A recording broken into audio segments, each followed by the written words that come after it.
Հարգելի հեռուստադիտողներ, Շանթիու եթերի շարունակում է տեսանկյուն հաղորդաշարը։ Տարին ու նորամուծություններով է սկսվել սոցիալական ոլորտում եւ շարունակվելու է, դրանք վերաբերում են թոշակառուների նպաստների հետ վճարային համակարգին, արդեն ապրիլի մակից նաեւ նպաստ թոշակի ստացումը միմիայն քարտային տարբերակով եւ իհարկե դա շարունակական է հասնելու մինչեւ նպաստ համակարգին անապահովության գնահատման նոր համակարգ է ներմուծվելու եւ այս թեմաները բոլորը կարեւոր են բնակության բոլոր շերտերին կարելի ասել հուզող։ Ներկայացնեմ տեսանկյան հյուրին։ Միասնական սոցիալական ծառայության Գյումրիի տարածքային կենտրոնի սոցիալական աշխատանքի եւ զբաղվածության ծրագրերի բաժնի պետ Մկրտիչ Շավալատյան։ Բարի երեկո ձեզ։ Բարև ձեզ։ Թեմաները շատ են, ոլորտները շատ են, ինչպես միշտ միասնական սոցիալական ծառայությունում, բայց սկսենք նպաստառուներից, հա։ Այս պահին, քանի դեռ անապահովության այն համակարգը չի գործարկվում, այդ պիլոտային ծրագիրը Շիրակի մարզում ինչպես ենք նշանակում նպաստ, ինչ պարամետրերով եւ ինչպես են ընտրվում ընտանիքները։ Նախ շնորհակալ եմ հրավերքի համար։ Մի փոքր ներկայացնեմ սոցիալական ծառայության գործառույթները, թե ինչով ենք զբաղվում։ Միասնական սոցիալական ծառայությունը միավորում է սոցիալական պաշտպանության 4 ոլորտները՝ սոցիալաբավության ոլորտ, զբաղվածության ոլորտը, սոցիալությունը եւ անձի ֆունկցիոնալության գնահատումը։ Ծանր հրետանին, ամբողջ սոցիալական ոլորտի։ Ծառայությունն իրականացնում է կենսաթոշակների նպաստների վճարում, սոցիալական ապահովության ծրագրերով նախատեսված այլ տրամական վճարների նշանակում եւ տրամադրում, կյանքի դժվարին իրավիճակում հայտնված անձանց սոցիալական կարիքների գնահատում եւ բավարարում, կայուն զբաղվածության ապահովմանը միտված պայմանների ստեղծում եւ անձի ֆունկցիոնալության գնահատում, աջակցող միջոցների տրամադրում։ Սոցիալական ծառայությունների միասնական համակարգի ներդրումը հնարավորություն է տվել բարձրացնել սոցիալական ծառայությունների որակը, ապահովել ընտանիքի սոցիալական կարիքներին համապատասխան բազմաբնույթ ու ամբողջական ծառայությունների փաթեթների տրամադրում։ Հիմա նպաստ։ Մինչ այս պահ ինչպիսի կարգ եւ պարամետրեր են գործում նպաստ նշանակեց, ով է դառնում նպաստառու ընտանիք, ով է համարվում։ Գործող կարգի համաձայն, որը որ այս պահին իրականացվում է բացի պիլոտային մարզերից, դա Կոտայքը եւ Սյունիքն է, գիտեք, հին համակարգով, հա, այսպես ասած, դեռ շարունակվում է մնացած մարզերուն հին համակարգով գնահատումը, ունեն կառավարության որոշում ու այդ որոշումով նշանակվում է ընտանեկան կամ սոցիալական նպաստները։ Հիմնականում ընտանիքի սոցիալական կարիքների գնահատումից հետո որոշում է ընտանիքի անաբով լինել կամ չլինելը։ Դա կատարվում է ինքնաշխատ եղանակով, երբ շահառու։ Իսկ տեսուչները չեն գնում, տնայցեր չեն կատարում։ Սոցիալական աշխատողները տնայց իրականացնում են։ Հիմա սոցիալական աշխատողներ գոչվում։ Սոցիալական աշխատողները իրականացնում են տնային այցելություններ, գնահատում են կարիքները եւ ռիսկերը, կախված ռիսկից։ Այստեղ կա ցածր, միջին եւ բարձր։ Եթե ընտանիքի ռիսկայնության աստիճանը գնահատվում է ցածր, այս դեպքում մենք ընտանիքին ուղղորդում ենք համայնքապետարան։ Իրանք էլ գործառույթ ունեն այդ ընտանիքի հետ անելու։ Ինչ են անում։ Կանխելու են։ Հա, հասկանալի է։ Կանխարգելիչ միջոցներ են ձեռնարկելու։ Միջինի եւ բարձրի դեպքում զբաղվում է միասնական սոցիալական ծառայության տվյալ տարածքային կենտրոնը, սոցիալական դեպքի վարման շրջանակ իրականացվում է սոցիալական դեպքի վարում, դեպքի վարման շրջանակներում կարիքների գնահատում ու ըստ կարիքի համապատասխան սոցիալական աջակցության տրամադրում։ Սոցիալական աջակցությունը նույնը չէ, նպաստը չէ։ Թե հենց դա է նպաստն է։ Առավելագույն միավորը ո՞րն է ըստ գնահատումների, որով ընտանիքը ճանաչվում է նպաստառու։ Քանի միավոր պիտի ընտանիքը նվազագույնից կառավարության կողմից սահմանված անապահովության շեմ, որ այս պայթրությամբ 2800-ն է։ Այսինքն, հա, 2801-ից բարձր անապահովության միավոր ունեցող ընտանիքը համարվում է սոցիալական կամ ընտանեկան նպաստի շահառու։ Ընտանեկան նպաստը նշանակվում է այն դեպքում, երբ ընտանիքում կա մեկից ավելի կամ մեկ անչափահաս երեխաներ, իսկ սոցիալական նպաստի դեպքում անչափահասներ կարող են չլինել, բայց ունենան հատուկ սոցիալական խմբեր, դա տարիքային կենսաթոշակն է կամ հաշմանդամության խումբն է։ Այսինքն կենսաթոշակի չափը ոչինչ չի նշանակում, որ ընտանիքը զրկվի նպաստից։ Նշանակում է, հա։ Այն բոլոր եկամուտները սկսած կենսաթոշակի չափից, հաշմանդամության նպաստից, մինչև 2 տարեկան երեխայի նպաստից 31600 գիտեք, կամ երրորդ եւ հաջորդ երեխայի ծնունդով պայմանավորված 50000 դրամական աջակցությունը, որը տրամադրվում է մինչև երեխայի 6 տարեկան լրանալը, աշխատավարձը կամ այլ եկամուտները, դրանք ուղիղ կապ ունեն անապահովության միավորի հետ։ Հասկանալի է, որ պիլոտային ծրագիրը դեռ չի մտել Շիրակի մարզ, երբ է ամբողջ Հայաստանում կիրառվելու եւ այդ դեպքում շատ են փոխվելու պարամետրերը, փոխվելու դեպքում ինչ է լինելու։ Այս պահի դրությամբ, քանի որ պիլոտային ծրագիրը իրականացում է Հանրապետության 2 մարզերում Սյունիքը եւ Կոտայքը, ինչպես նշեցինք, երբ որ կա մեր մարզ, մեր քաղաք, արդեն ավելի խորոք ուսումնասիրենք եւ առիթ կունենանք այդ մասին, ինձ թվում է խոսելու Հեղինե ջան։ Այս պահին շատ ինֆորմացիա չունենք այդ պիլոտի հետ կապված։ Այսինքն այս պահից ոչ մի ընթացք չի կատարում, դիմումները երբ են տալու միասնական սոցիալական ծառայություն, դա ինչպես է, ինչ բաղադրիչներով են իրականացվելու։ Այս պահին չունենք, երբ որ արդեն նոր անապահովության գնահատման նոր համակարգը գործեց ամբողջ հանրապետության տարածքով, այդ ժամանակ կունենանք հատուկ շրջաբերականներով, տեղեկություններով, որ արդեն անցում ենք կատարել դեպի նոր համակարգ։ Այսինքն, բայց ամեն դեպքում բոլոր պարամետրերը բոլոր մարզերի համար նույնն է լինելու, տարբերություն չկա։ Նաև այն դեպքում, երբ Շիրակի մարզը համարվում է որոշակի սոցիալական, այսպես ասենք, լարվածության տեսանկյունից միշտ առաջին տեղում։ Շատ հետաքրքիր հարց եք տալիս, լինելով Աղետի կոդի ամենաանապահով մարզը երևի այս պահին էլի Շիրակի մարզն է, չգիտեմ, կարող է չափորոշիչները փոխված լինի, թե ընդհանուր լինի, այս պահին դեռ հայտնի չէ։ Պարզ է, գործազուրկներից խոսենք, եւ կարելի է ասել, որ հիմնականում նպաստ համակարգում ներառվողները հենց գործազուրկ ունեցող ընտանիքներ են, գործազրկություն ունեցող։ Ոչ միայն գործազուրկ ունեցող ընտանիքներն են, այլ մենք համակարգում ունենք ընտանիքներ, որոնց ընտանիքի անդամներից մեկը կամ երկուսը աշխատում է։ Ու այս պարագայում անապահովության միավորը սահմանային շեմից բարձր է եւ ընտանիքը շարունակում է ստանալ ընտանեկան կամ սոցիալական նպաստը։ Պետությունը հնարավորություն է տվել այն անձանց, ովքեր վերջին 2 տարիների ընթացքում գրանցված աշխատող չեն եղել, 6 ամիս իրանց եկամուտները չենք մոտկագրում համակարգ, դա եւս մի նոր հնարավորություն է նպաստ առու ընտանիքին, որ չասենք հա դու գնացել ես աշխատելու, հաջորդ ամսվանից քեզ զրկում են քո ընտանեկան կամ սոցիալական նպաստի իրավունքից, հնարավորություն, որ 6 ամիս շարունակի ընտանիքը համաշխատել, համ ստանալ ընտանեկան նպաստը։ 6 ամիս հետո, երբ որ եկամուտը մոտկագրվում է համակարգը ինքնաշխատ եղանակով անապահովության միավորը որոշում է։ Եթե սահմանային շեմից ցածր եղավ, ուրեմն այդ ամսից սկսած ընտանիքը չի համարվում։ Այսինքն 6 ամիս դեռ շարունակում է ստանալ։ Աշխատելու ընթացքում 6 ամիս ու անկախ աշխատավարձի չափից։ Գործազուրկների թիվը պակասել է, թե ավելանում է։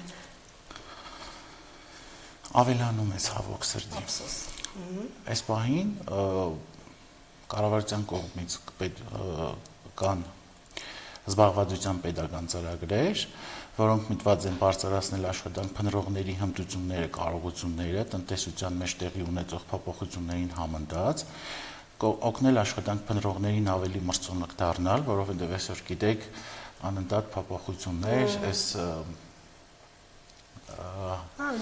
նոր տեխնոլոգիական, պրոֆեսիոնալ, որը նպաստում է աշխատաշուկայում իրանց հարմար տեղը գտնելուն ու աշխատանք գտնելուն։ եւ աջակցել գործատուներին որակյալ աշխատանք փնտրողների հարցում։ Սա զբաղվածության ոլորտում իրականացվող գործառույթների հիմնական նպատակն է։ Գիտեք ինչ եմ հարցնում, ավելանում է թե ոչ։ Ընդհանուր առմամբ, եթե ոչ արտադրական ոլորտում, բայց գոնե սպասարկման ոլորտում որոշակի աշխուժություն կա Գյումրիում, նկատելի է, բայց գործազուրկների թիվը չի պակասում։ Ինչն է պատճառը այստեղ։ Գործատուների պահանջներն են, թե մեր աշխատուժը շատ էժան է գնահատվում։ Երկու տարբերակն է կարելի է քննարկել, Հեղինե ջան, ճիշտն ասած, այս պահի դրությամբ մեր տարածքային կենտրոնում մենք ամենօրյա ռեժիմով սերտ կապերի մեջ ենք եւ գործատուների հետ եւ աշխատանք փնտրողների հետ։ Այն գործատուները, ովքեր ունեն թափուր հաստիկներ, տարածքային կենտրոնում հայտարարություն են տալիս, դիմում են որպես գործատու, որ տեսեք, ես գործատուն եմ, ու իմ մոտ կա հետեւյալ թափուր հաստիկները, եւ ունենք աշխատանք փնտրողներ, որոնք փնտրում են նաեւ այդ աշխատանքները համալրելու աշխատանք են փնտրում ամեն մեկը իր հմտություններին եւ կարողություններին համապատասխան, այսպես ասեմ, որ ճիշտ ձևակերպվի։ Այս դեպքում մենք հանդիսանում ենք գործատուի եւ աշխատողի միջև կապող օղակ։ Այսինքն վերցրել ենք գործատուի տվյալները, ունենք աշխատող, ով որ փնտրում է հենց այն աշխատանքը, որը որ գործատուն է հայտարարել մեր մոտ որպես թափուր հաստիկ, ուղեգրով ուղեգրում ենք գործատուի մոտ։ Իսկ ինչ աշխատանքներ են առաջարկում, ում հետ եք այդպես համագործակցված աշխատում գործատուներ, այսինքն որ ոլորտն է, շինարարության ոլորտն է, սպասարկման ոլորտն է, ավելի շատ ովքեր են պահանջարկ ներկայացնում։ Հիմա ասեմ Հեղինե ջան, ում ենք համագործակցում, այն հաստիկները, որոնք համալրվում են մրցութային կարգով, դրանք մեր մոտ չկան։ Չկան, հասկանալի։ Մրցութային կարգով համալրվող հաստիկները չկան։ Հիմնականում անհատ ձեռներեցներ, ՍՊ-ներ, ՀԿ-ներ։ Այսինքն պետական օղակում չկան։ Պետական օղակում չկա։ Պետական օղակից կարող է լինի ընդդրենք դպրոցի պահակի հաստիկ։ Պարզ է։ Կամ ինչ որ պոլիկլինիկայի կամ հիվանդանոցի բանվոր կամ պահանորդ։ Մի ժամանակ բժիշկների պահանջ կար, նաև ներկայացվում էր զբաղվածության կենտրոնում, երբ զբաղվածության կենտրոներ հիմա կան այդպիսի, նաև միջին բուժ պերսոնալի պահանջ։ Ներդրվել է Իվորկ էլեկտրոնային համակարգը,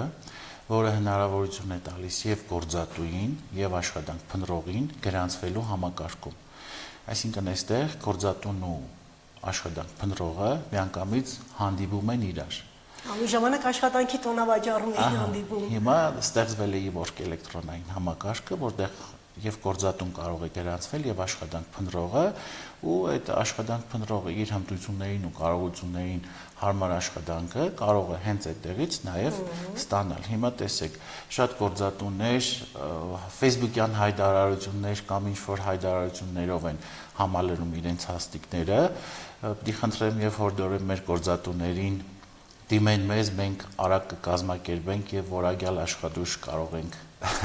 ուղեգրել իրենց մոտ։ Նույնը խորհուրդ եմ տալիս մեր աշխատանք փնտրողներին կամ ովքեր որ չունեն աշխատանք, մոտենան գրանցենք իրենց հմտություններին եւ կարողություններին հարմար համապատասխան աշխատանքի առաջարկ հաստատ կարող են անել։ Համաձայն եմ ձեր նախորդ նշածի հետ, որ իշկանել աշխատաշուկայում կոնկրետ մեր քաղաքում սպասարկման ոլորտում բարձր չէ, ծառայություններ են ավելանում։ Հազար է աշխատավարձը, լավ է ունենալ ինչ-որ մի սիմվոլիկ գումար, քան ոչինչ։ Ինձ թվում է դա կարևոր է եւ կարևոր է որ կաշխատի, կդառնա ինքնազբաղ, բյուջեի կառավարման հմտությունները կամ տիրապետման ձևին կտիրապետի ու դա կլինի շարունակական, ինչու՞ չէ նաև նոր մասնագիտությունների կամ մասնագիտությունների հետ կապված։ Իսկ սեզոնին շինարարների պահանջարկ ներկայացնող շինընկերություններ կան, որոնք դիմում են։ Կան, ունենք։ Տեսեք, հավաքարարից սկսած, սպասուի, մինչև բուժքույր, SMM մասնագետներ, այդ թափոր հաստիկները կա։ Համակարգչային օպերատորներ, բուժքույրեր ունենք։ Տեսեք, աշխատանք փնտրող են, բայց գործազուրկ չեն։ Ասենք միասնական սոցիալական ծառայությունում հաշվառված են աշխատանք փնտրող, բայց իրեն գործազուրկ չեն համարվում։ Դրանց տարբերությունը ո՞րն է։ Հիմա Ուրեմն այն քաղաքացիները, ովքեր դիմում են Գյումրու տարածքային կենտրոն կամ առհասարակ միասնական սոցիալական ծառայության 49 տարածքային կենտրոններից ցանկացածը, ով որ կենսաթոշակի տարիքի չէ, ինքը կարող է գրանցվել որպես աշխատանք փնտրող անձ։ Այդ աշխատանք փնտրողների մեջ նաև մտնում են գործազուրկներ, այսինքն այն անձինք են, ովքեր դիմել են աշխատանք են փնտրում, բայց ստացել են գործազուրկի կարգավիճակ։ Աշխատանք փնտրողների մեջ մտնում են նաև գործազուրկները, ովքեր որ ձեռք են բերել կարգավիճակը գործազուրկի։ Այո, որ դեպքում եք նաև չեղյալ համարում կամ գործազուրկի կարգավիճակից դուրս բերում, հաշվառումից դուրս բերում քաղաքացուն։ Դուք առաջարկում եք աշխատանք։ Քանի անգամ եք աշխատանք առաջարկում ու ինչպես եք առաջարկում։ 2 անգամ SMS հաղորդագրությունը ստանալուց հետո, եթե անհարգելի պատճառներով չի ներկայանում, համակարգ ինքնաշխատ եղանակով համակարգից դուրս է բերում։ Շահառուն կարող է իր դիմումի համաձայն գալ տարածքային կենտրոնում դիմում գրել, իրեն հաշվառումից հանել եւ եթե անձը դարձել է զբաղված։ Այս դեպքում մենք համադրման ցուցակներ ենք ստանում ու ըստ ցուցակների նշված անձանց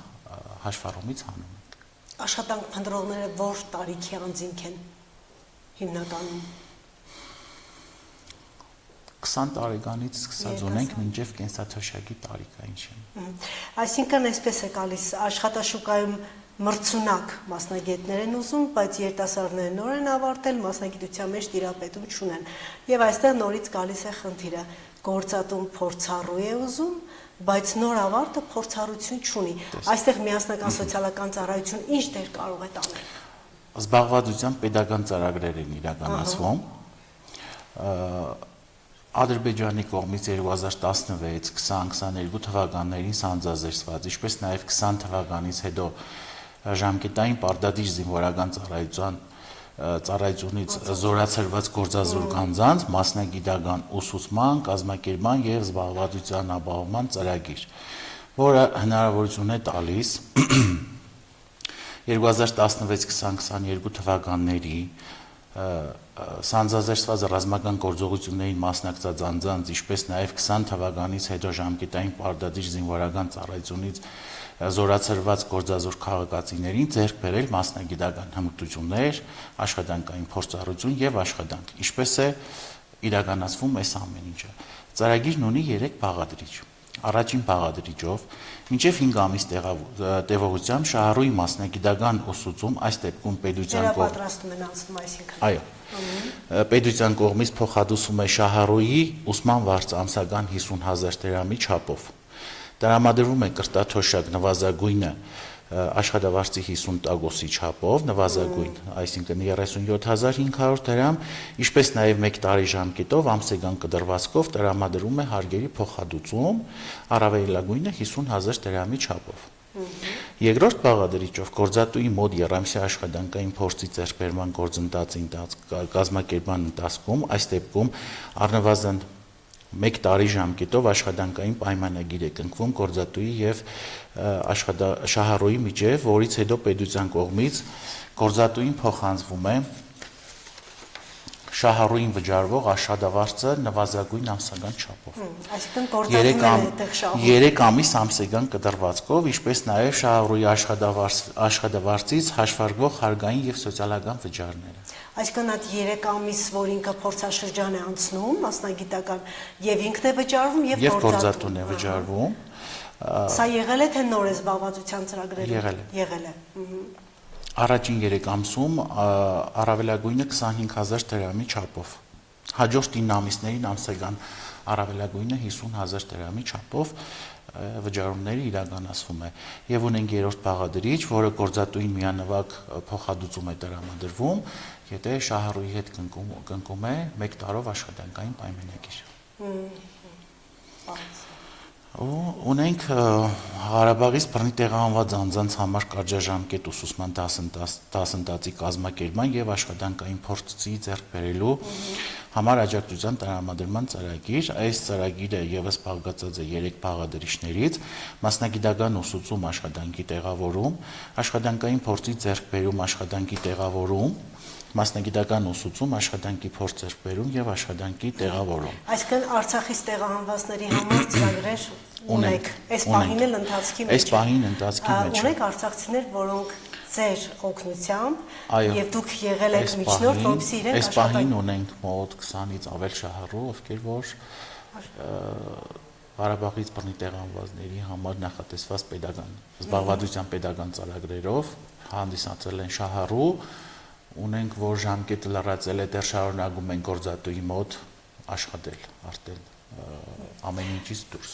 Այսինքն եթե արդեն իրեն գործատուն կարող է աշխատանքի վերցնել, այս դեպքում եթե հիմնական աշխատանքի վերցրեց, միասնական սոցիալական ծառայությունը, պետությունը արդեն իրեն փոխհատուցում չի տալիս։ Ծրագրի ավարտից հետո Չէ, արդեն ինքը դառնում է հիմնական աշխատող։ Ինքնապահ կամ հիմնական աշխատող, բայց այստեղ այս ծրագրի հետ կապված պետք է նշեմ, որ առաջի եւ երրորդ բաղադրիչները չեն կարող իրականացնել, որովհետեւ պետք է կազմակերպությունը լիցենզավորված լինի։ Ցավոք սրտի պետք է տեղեկացնել, որ Գյումրիում դեռ չունենք նմանատիպ կազմակերպություն, որը որ լիցենզավորված է եւ այդ ուսուցման պրակտիկայի դասընթացները կարող է իրականացնել, այս ծրագրով մենք իրականացնում ենք միայն երկրորդ բաղադրիչը, աշխատանքային փորձի ձեռքբերում։ Իսկ սոցիալական բաղադրիչով արցախցիների հետ մինչև հիմա աշխատում եք, ինչ եք իրականացնում սոցիալական ծրագրեր արցախցիների համար։ Այո, իրենք շարունակում են ստանալ պետության կողմից տրամադրվող իրենց բնակվարձի համար նախատեսված գումարները, ինչպես նաև կա կառավարության 417 էլ որոշում, դա էլ կարիքավոր ընտանիքներին լրացուցիչ դրամական օգնության ծրագիր է։ Իսկ բնակարանային խնդիրները դարձյալ ձեր ոլորտով է գնում ձեր գերատեսչությունով։ Այն քաղաքացիները, իհարկե, այն քաղաքացիները, ովքեր ձեռք են բերել Հայաստանի Հանրապետության քաղաքացիություն, կարող են դիմել մեզ, չնայած որ հարտակ էլեկտրոնային է, բայց մենք բաց ենք, պատրաստ ենք յուրաքանչյուրին օգնելու, կարող են դիմել, մենք կօգնենք իրենց մուտքագրել, օգտահաշիվ պետք է բացվի, կօգնենք բացել օգտահաշիվները, իրենց տվյալները մուտքագրել համակարգ, եւ եթե խնդիրներ չեն առաջանա կամ ընտանիքի անդամներից որևէ մեկը ինչ որ խնդիր չի ունենա կամ սեփականության իրավունք չի ունենա 22 քառակուսուց ավելի, այդ դեպքում կարելի ասել րոպեների ընթացքում ձևավորվում է հավաստագիրը։ Եվ հավաստագիրը ձևավորվելուց հետո շահառուն կարող է մոտենալ բանկ, եթե արդեն նախապես բնակարանը գտել է կամ բրոկերի միջոցով կամ ինքնուրույն դիմել բանկ, գիտեք, ընտանիքի յուրաքանչյուր անդամին վճարում է 4 միլիոն ՀՀ դրամ, այսինքն միջինում եթե 5 հոգանոց ընտանիք է, 5 հոգանոց ընտանիքի համար բնակարան ձեռք բերելու համար նախատեսված է 20 միլիոն դրամ։ Հասկանալի է։ Իհարկե, իսկապես ծառայությունում զբաղվածությունը, այսինքն աշխատանքային ոլորտայինը շատ դժվար է։ Հիմա թոշակառուների նպաստառուների հետ մեկ այլ աշխատանք է տարվում, դա արդեն ապրիլի 1-ից այն պահանջն է, որ պիտի լինի քարտային, այսինքն կանխիկ վճարումներ չկան, լինելու են անկանխիկ ամբողջ գործարքները։ Ինչպիսի պատկեր ունեք թոշակառու եւ նպաստի բոլոր տեսակների մասին է խոսքը։ Այո։ Այդ նպաստների վճարումները ինչպես եք դուք տեսակի նպաստները եւ կենսաթոշակները ապրիլի 1-ից սկսած դառնալու են անկանխիկ։ Այստեղ հասարակության մեջ կար տարակուսանք, ովքեր լավ չեն պատկերացնում իրավիճակը, որ ասում ենք պետք է դառնա անկանխիկ, դա չի նշանակում, որ ինքը իր սեփական միջոցները տնօրինելու, այո, կարող է ինքը նույն այդ բանկոմատից գնալ եւ կանխիկացնել իր գումարը։ Ուղղակի այստեղ մտածում եմ, որ այդ ամբողջ գումարը քարտի վրայի պիտի ինքը միայն խանութում ծախսի, որ իր համար հետ վճար լինի +20%։ Այստեղ միտումը հենց այդ միտումը հենց այդ մինչև 20% հետ վճարն է, որը կարող է անկանխիկ գնումների ստանա եւ +2%, եթե իր բանկային քարտը արկա է։ Իսկ այն քաղաքացիները, ովքեր ունեն հաշմանդամության խորը եւ ծանր աստիճան կամ տարեստները կամ սահմանափակում ունեցող անձինք մինչև ապրիլի 1-ը իրենց համար նախատեսված է, որ կկազմակերպվի ինքնաշխատ եղանակով բանկերը, եթե չունեն այս պահին դեռ ինչ-որ շրջաբերականներ կամ հրահանգներ, մինչև ապրիլի 1 իրենք պարտադիր կունենան, մեր սոցիալական աշխատողները տնայցերի միջոցով վճարման եղանակի փոխանակման դիմումները կկազմակերպենք, այնպես որ այս դեպքում մեր շահառուները, ովքեր ունեն խնդիրներ տեղաշարժվելու հետ կապված, դա իրենց չի խանգարի, ամբողջը կազմակերպվում է առանց իրենց մասնակցության։ Խոսքը այն քաղաքացիների մասին է, ովքեր ունեն խնդիրներ տեղաշարժման հետ կապված կամ ինքնասպասարման հետ կապված խնդիրներ։ Այդ 2% հետ վճարով պայմանավորված արկա քարտերում եւս աշխուժություն է տիրում փոխելու եւ այլն սոցիալական ծառ։ Ինչ հայտարարությունը տարածվել է, մենք ամեն օր կտրվածքով ունենք քաղաքացիներ, ովքեր գալիս են թե կենսաթոշակների, թե նպաստների վճարման եղանակները փոխում են։ Միասնական սոցիալական ծառայությունը նաև այն նախկին ԲՍՓ-ների գործն է անում։ Այստեղ ինչպես է կարգավորվում, ինչպես է գնահատումը։ Այն որ հաշմանդամության կարգանելու process-ը։ Քաղաքացին առաջինը դիմում է իր տարածքային պոլիկլինիկա որպես առաջնային օղակ եւ այնտեղից ուղեգրվում է։ Հարտակը նորից էլեկտրոնային է, եթե կարողանում է ինքնուրույն լրացնում է, իսկ եթե չի կարող կամ չունի սմարթֆոն կամ ինտերնետ հասանելիություն, նորից դիմում է ձեզ։ Տարածքային կենտրոն են մոդենում, մենք այնտեղ իրենց էլեկտրոնային դիմումը ձևավորում ենք, օգնում ենք, որ ձևավորվի։ Եվ գործը տեղափոխվում է մեկ այլ բաժին, որտեղ փաստաթղթերի ուսումնասիրությունից հետո, եթե թերություններ չեն հայտնաբերվում փաստաթղթերում, նշանակվում է փորձաքննության օր եւ ժամ։ Նախապես քաղաքացուն տեղեկացվում է, որ այսինչ օր, այսինչ ժամին դուք փորձաքննության եք, գալիս են համապատասխան մասնագետները։ Ձեզ մոտ են գալիս համապատասխան մասնագետները։ Այո, իրականացվում է տարածքային կենտրոնում, ունենք հագեցած աշխատասենյակ, մասնագետներով, հա? Բժիշկների համար ունենք հագեցած աշխատասենյակ, իրենք այդ աշխատասենյակում փորձաքննությունը իրականացնում են։ Կան դժգոհություններ, որ հաշմանդամության կարգ է փոխվում։ Դե ոնց կարա չլինեն հեղինակություն։ Բայց դա